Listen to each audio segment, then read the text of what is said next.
Ako po si Martin, GTF operator ng TIT 999. Nagamit ito ng 6 na araw na may bilang na 76 meters. Ito naman po ang aming printer red area. Ang aling palit po ng color dot white noong November 29 last year. Ito naman po ang aming cupping na may 100% good condition. Head clean.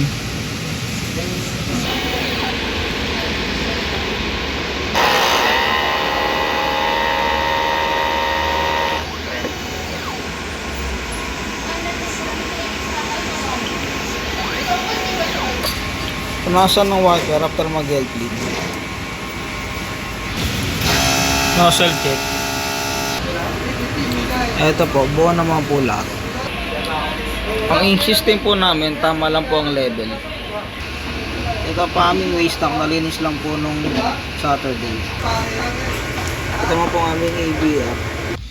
Ito naman po ang aming stocks. Stock rin po ng Anyos ink. DTF powder at DTF film. Ito naman po yung weekly physical inventory report po. Updated. Consumables withdrawal, updated din po.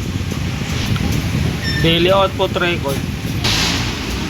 Updated pali checklist. Yun lang, salamat po.